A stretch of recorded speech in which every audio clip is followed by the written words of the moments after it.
कर देने जो भी मंगा मैनू सरकार अता कर देने। हर इज्जतां दा सदा नाद गल विच रहना, हर इज्जतां दा सदा नाद गल विच रहना। उन्हें खुशबख्तां दा ना मर के भी जिंदा रहना, जेड़े आका दी सना कर देने जो भी मंगा मैनू सरकार अता कर देने जो भी मंगा। बिस्मिल्लाहिर्रहमानिर्रहीम। अस्सलाम वालेकुम दोस्तों बुजुर्गो नाज़रीन, तुहाडे सामने मैं एक अगली वीडियो दे नाल हाज़र हाँ जिहड़ी कि तारफ दी बिल्कुल मोहताज नहीं है। बाकी यह जिहड़ी चीज़ तुहाडे सामने रखी है यह एक विचों अनोखी ते एक ज़बरदस्त किस्म दी, यानी कि लभ के तो इनू जिहड़ा तुहाडे सामने जिहड़ा ना तुहाडी खिदमत पेश कर रहे हैं। क्या यह देखो अल्लाह ताला दी ज़ात ने कितना सोहना बनाया है। यह है प्याज, सफ़ेद प्याज।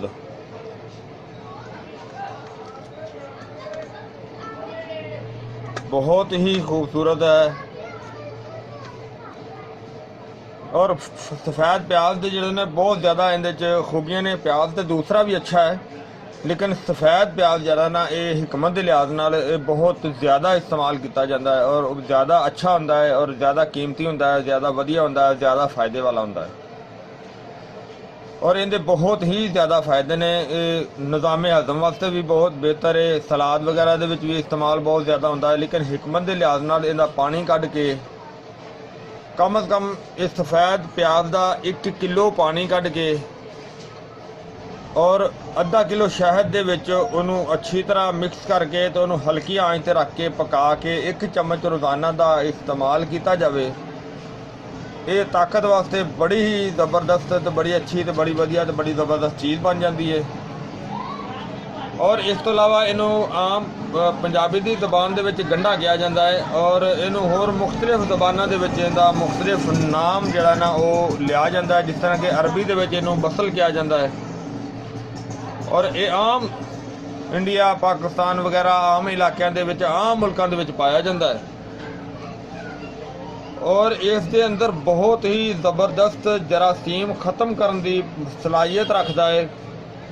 और अगर इसका पानी जरा ना बहुत ही ज़्यादा जगह पर इस्तेमाल किया जाता है, मतलब है कि अगर किसी के सर के बाल कम होन और वो इसका पानी सफ़ेद प्याज का पानी कढ़ के और इसके अंदर जैतून का तेल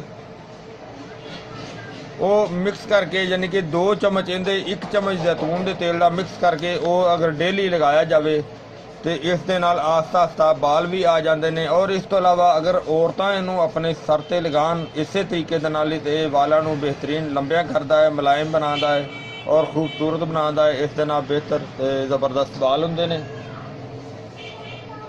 और इहदे होर बहुत ज़्यादा फायदे ने। यानी कि ये अगर इस प्याज नू सफ़ेद प्याज नू बारीक कट के और इनू सिरके दे विच भगो के, यानी कि कम अज़ कम 2 घंटे अगर तुसी एक प्याज लेंदे हो उन्होंने बारीक कट के उन्होंने एक छन्नी दे विच छोटे बर्तन दे विच कट के ते उस दे विच सिरका अंगूर 1 नंबर ओरिजिनल उहदे विच शामिल करो और उन्होंने 2 घंटे पिया रहन दिओ। उस तो बाद उसनूं खाने दे नाल बतौर सलाद इस्तेमाल करो।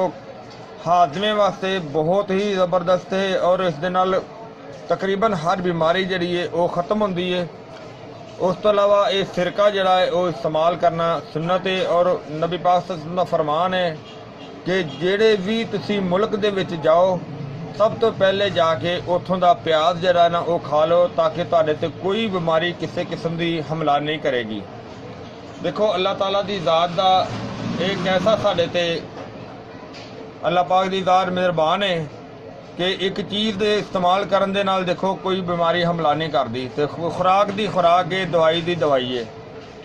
ਔਰ ਇਸ ਤੋਂ ਅੱਗੇ ਇੱਕ ਹੋਰ ਚੀਜ਼ ਮੈਂ ਤੁਹਾਨੂੰ ਦੱਸਾਂ ਕਿ ਅਗਰ ਕੋਈ ਕਿਸੇ ਔਰਤ ਮਰਦ ਨੂੰ ਕੋਈ ਜਿਸਮ ਤੇ ਫੋੜਾ ਨਿਕਲ ਆਉਂਦਾ ਹੈ, ਫੋੜਾ ਨਮਾ ਹੋ ਜਾਂਦਾ ਹੈ, ਤਾਂ ਉਸ ਨੂੰ ਜਨਾਬ ਅਗਰ ਉਸ ਦੀ ਖਲਾਸੀ ਨਹੀਂ ਹੁੰਦੀ, ਉਸ ਦੇ ਨਾਲ ਜਲਦੀ ਠੀਕ ਨਹੀਂ ਹੁੰਦਾ, ਤਾਂ ਕੋਈ ਵੀ ਪਿਆਜ਼ ਲੈ ਕੇ, ਇਹ ਤੇ ਵਾਈਟ ਪਿਆਜ਼ ਦੇ, ਚਿੱਟਾ ਪਿਆਜ਼ ਦੇ, ਤੇ ਕੋਈ ਵੀ ਅਗਰ ਸਫੈਦ ਨਹੀਂ ਮਿਲੇ ਤੇ ਦੂਸਰਾ ਪਿਆਜ਼ ਦੀ ਲੈ ਲਓ। ਉਸ ਨੂੰ ਤੁਸੀਂ ਅੱਗ ਦੇ ਉੱਤੇ ਗਰਮ ਕਰ ਲਓ।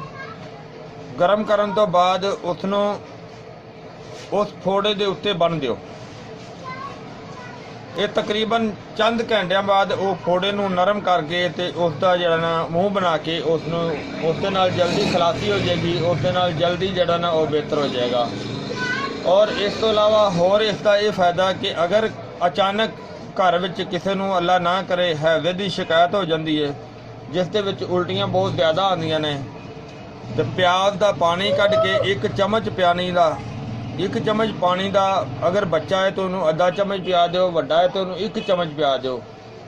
ਇਸ ਦੇ ਨਾਲ ਇਨਸ਼ਾਅੱਲਾ ਕਿ ਉਹ ਹੈਜ਼ੇ ਦੀ ਅਲਾਮਤ ਨੂੰ ਫੌਰੀ ਕੰਟਰੋਲ ਕਰ ਲਏਗਾ, ਯਾਨੀ ਕਿ ਉਸ ਤੋਂ ਜ਼ਿਆਦਾ ਜਿਹੜੀ ਨਾ ਉਸ ਦੀ ਤਕਲੀਫ ਨਹੀਂ ਹੋਣ ਦੇਗਾ, ਉਹਨੂੰ ਬਹੁਤ ਜਲਦੀ ਜਿਹੜਾ ਨਾ ਉਹ ਠੀਕ ਕਰੇਗਾ।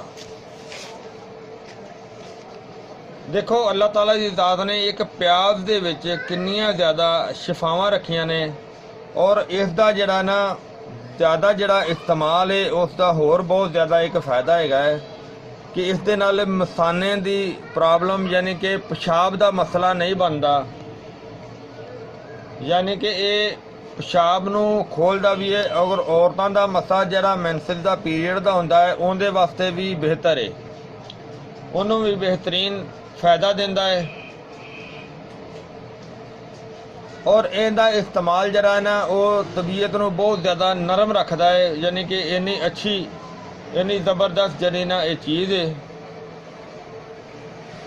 ਔਰ ਪਹਿਲੇ ਤਾਂ ਇਹ ਵਕਤ ਹੁੰਦਾ ਸੀ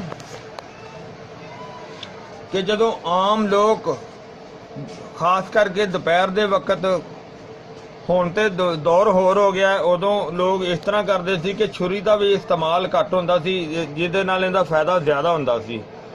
ਕਿ ਅਸੀਂ ਖੁਦ ਵੀ ਇਹ ਚੀਜ਼ ਨੂੰ ਨੋਟ ਵੀ ਕੀਤਾ, ਬਲਕਿ ਇਸਤੇਮਾਲ ਵੀ ਕੀਤਾ, ਇਸ ਤਰ੍ਹਾਂ ਕਿ ਇਹਨੂੰ ਚੱਕ ਦੇ ਨਾਲ ਹੀ, ਦੰਦਾਂ ਦੇ ਨਾਲ ਹੀ ਇਧਰੋਂ ਵੀ ਲਾ ਕੇ ਤੇ ਇਧਰੋਂ ਵੀ ਉਤਾਰ ਕੇ ਤੇ ਇਹਦਾ ਇੱਕ ਛਿਲਕਾ ਉਤਾਰ ਕੇ ਉਹਨੂੰ ਹੱਥ ਨਾਲ ਅੱਛੀ ਤਰ੍ਹਾਂ ਦਬਾ ਕੇ, ਇਸ ਤਰ੍ਹਾਂ ਇਹਦਾ ਪਾਣੀ ਜਿਹੜਾ ਹੱਥ ਨਾਲ ਹੀ ਨਿਕਲੇ ਜਾ, ਇਹਨੂੰ ਹੱਥ ਦੇ ਨਾਲ ਹੀ ਇਸ ਤਰ੍ਹਾਂ ਦੋਵਾਂ ਹੱਥਾਂ ਦੀ ਗਿੱਬੀ ਦੇ ਨਾਲ ਇਹਨੂੰ ਅੱਛੀ ਤਰ੍ਹਾਂ ਨਰਮ ਕਰਕੇ ਉਹਦੇ ਉੱਤੇ ਹਲਕਾ ਜਿਹਾ ਨਮਕ ਪਾ ਕੇ ਤੇ ਉਸ ਦੇ ਨਾਲ ਰੋਟੀ ਖਾਈ ਜਾਂਦੀ ਸੀ, ਖਾਣਾ ਖਾਇਆ ਜਾਂਦਾ ਸੀ, ਔਰ ਉਹਦੇ ਵਿੱਚ ਬਿਹਤਰੀਨ ਲਜ਼ਤ ਹੁੰਦੀ ਸੀ। ਜਾਂ ਫਿਰ ਉਸ ਦੇ ਨਾਲ ਥੋੜਾ ਜਿਹਾ ਅਚਾਰ ਸ਼ਾਮਲ ਕੀਤਾ ਜਾਂਦਾ ਸੀ। ਅਗਰ ਅੱਜ ਵੀ ਤੁਸੀਂ ਇਸ ਤਰੀਕੇ ਦੇ ਨਾਲ ਇਸਤੇਮਾਲ ਕਰੋ ਤੇ ਇਹ ਬੜੀ ਵਧੀਆ ਤੇ ਬੜੀ ਅੱਛੀ ਤੇ ਜ਼ਬਰਦਸਤ ਚੀਜ਼ ਹੈ। ਲੇਕਿਨ ਹੁਣ ਦੇਖੋ ਇੱਕ ਦੌਰ ਇਸ ਕਿਸਮ ਦਾ ਆ ਗਿਆ ਹੈ ਤਾਂ ਹੁਣ ਇਸ ਚੀਜ਼ ਨੂੰ ਜ਼ਿਆਦਾ ਪਸੰਦ ਨਹੀਂ ਕੀਤਾ ਜਾਂਦਾ। ਅਗਰ ਕੋਈ ਕਵਰ ਤੇ ਕਹਿੰਦੇ ਨੇ ਪੇਂਡੂ ਹੈ, ਹਾਲਾਂਕਿ ਪੇਂਡੂ ਬੰਦੇ ਨਹੀਂ ਹੁੰਦੇ। ਨਹੀਂ ਯਾਰ, ਇਹ ਚੀਜ਼ ਨਹੀਂ ਹੋਣੀ ਚਾਹੀਦੀ। ਦੇਖੋ ਅਸੀਂ ਲੋਕ ਜਦੋਂ ਅਗਰ ਹੁਣ ਅਸੀਂ ਕੋਈ ਜ਼ਿਆਦਾਤਰ ਪਿੰਡ ਵਾਲੇ ਲੋਕ ਹੀ ਸ਼ਹਿਰਾਂ ਵਿੱਚ ਆਣ ਕੇ ਆਬਾਦ ਹੋਏ ਨੇ ਤੇ ਹੁਣ ਉਹ ਪਿੰਡਾਂ ਨੂੰ ਕਹਿੰਦੇ ਨੇ, ਪਿੰਡ ਵਾਲਿਆਂ ਨੂੰ ਕਹਿੰਦੇ ਨੇ ਕਿ ਪੇਂਡੂ ਨੇ, ਲੇਕਿਨ ਇਹ ਚੀਜ਼ ਨਹੀਂ ਹੋਣੀ ਚਾਹੀਦੀ। ਤੇ ਕਿਉਂਕਿ ਹਰ ਚੀਜ਼ ਪਿੰਡਾਂ ਦੇ ਵਿੱਚੋਂ ਹੀ ਆਬਾਦ ਹੋ ਗਈ। ਅਸੀਂ ਲੋਕ ਹੁਣ ਪਿੰਡ ਜਾ ਕੇ ਤੇ ਪਿੰਡ ਦੇ ਮਾਹੌਲ ਨੂੰ ਵੀ ਦੇਖ ਕੇ ਤੇ ਇੰਜੋਏ ਕਰਕੇ ਕਰਨੇ ਆ ਯਾਰ, ਬੜੀ ਅੱਛੀ ਜ਼ਿੰਦਗੀ ਇਹਨਾਂ ਦੀ।